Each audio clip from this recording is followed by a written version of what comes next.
Welcome again, dear students.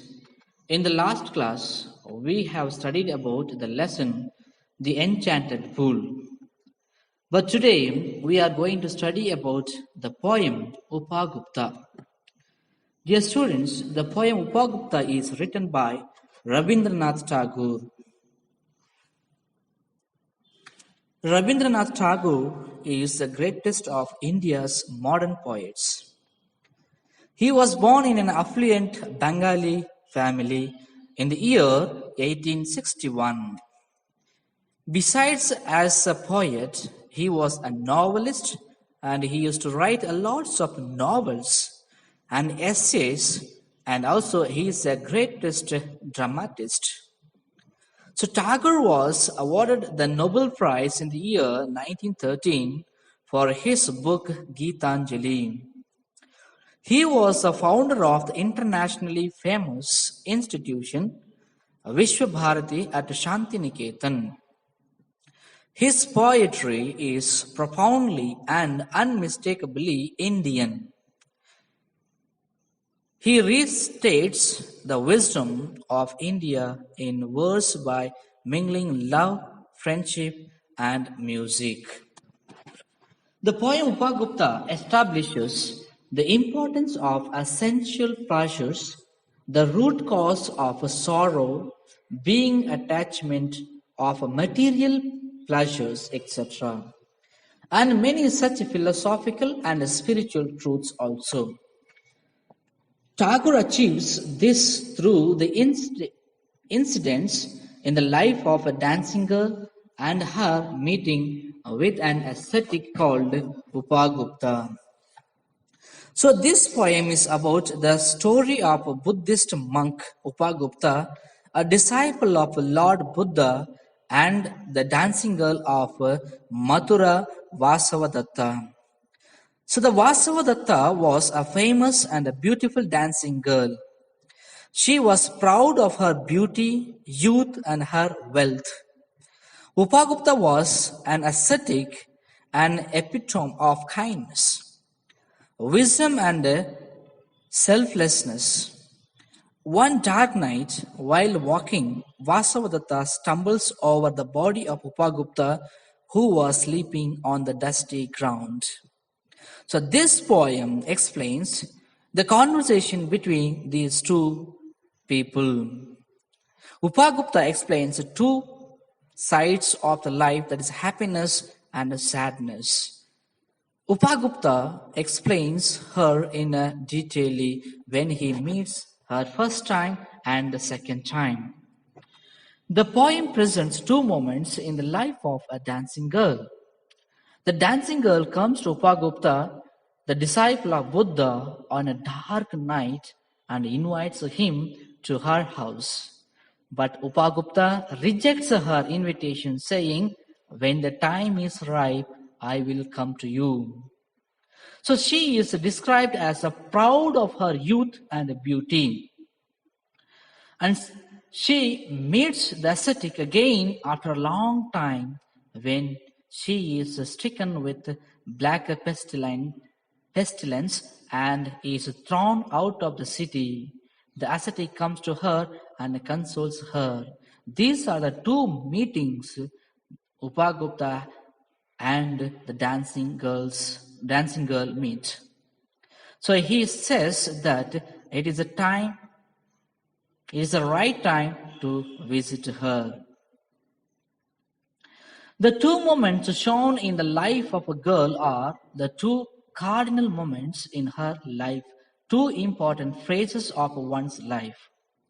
The poem may appear to have no movement, but it has in the case of the inner as well as the outer life of the dancing girl. A great transformation occurs in her life. The two meetings are highly symbolic. that presents the life of every person in the world. So the description of nature adds to it. On her first meeting with the ascetic, the sky is dark without stars and is horrid with lightning and storms. Though it is a dark night, the dancing girl is bright with her jewels shining like stars, though she carries a lamp. She is in darkness, which means the Upagupta is speaking about her inner beauty, the spiritual aspect of her life. She is ignorant. The ascetic doesn't need such a light because he has seen the inner light of her. So the poet describes him sleeping in darkness. Light and darkness are used quite symbolically and ironically here. On her second meeting, the sky is bright with a full moon. The same is in the life of Buddha. Buddha attained enlightenment on a full moon night. So whereas her life is dark with sorrow, being stricken with a black pestilence, the darker side of life is shown here. Her very statement during her first meeting with Upagupta, the dusty earth is not a fit bed for you, anticipates her own future condition of which she is ignorant. A sannyasin knows that everything returns to the dusty earth. The body and the palaces erected on the earth are also subject to decay. During her second meeting with the ascetic, she is seen lying down on the same dusty earth. In the first meeting, she steps on the breast of the ascetic, while in the second, it said that she lay at his feet. How her life has taken an unexpected turn is well illustrated here. The spring season too is described with symbolic undertones. The branches of the trees laden with flowers are described as aching. It implies that it is a burden. The period of youth in one's life too is like the spring season. The woman described as drunk with the wine of her youth experiences the pain of this pride later. Youth too is a burden, an aching burden. The festival of flowers mentioned also conveys the same. The people are always after spring, that is, they are after material pleasures. They approach the girl when she is young and beautiful and desert her when she has lost her charms. The young ascetic is described as walking in the lonely street. So which means the people are not interested in spiritual truth. Earlier too, not only now, the earlier too, people are not interested in the spiritual thing, they are after the material things. The poet mentioned that the doors were all shut before the ascetic. That is the reason why he was sleeping on the dusty ground. The poem depicts the inner transformation of the dancing girl. Once she was proud of her body and the beauty, but she comes to know that it is also subject to decay like any other things in nature. But there is something which remains constant, unaltered by nature or its challenges. She discovers the spiritual truth.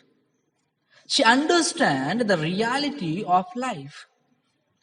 The ascetic remains the same in both the meeting.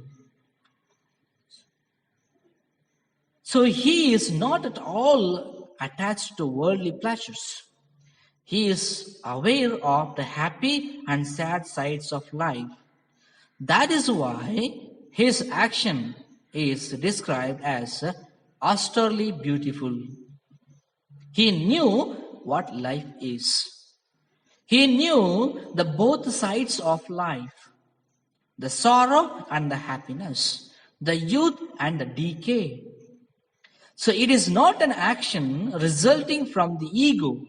It is difficult for people to think of such an action, whereas it is easy for them to understand a face described as austerely beautiful. So it should be noted that the ascetic asks the girl to go on her way and not on his way.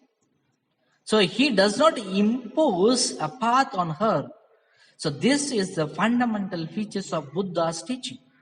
He says, be a light unto you, not unto others.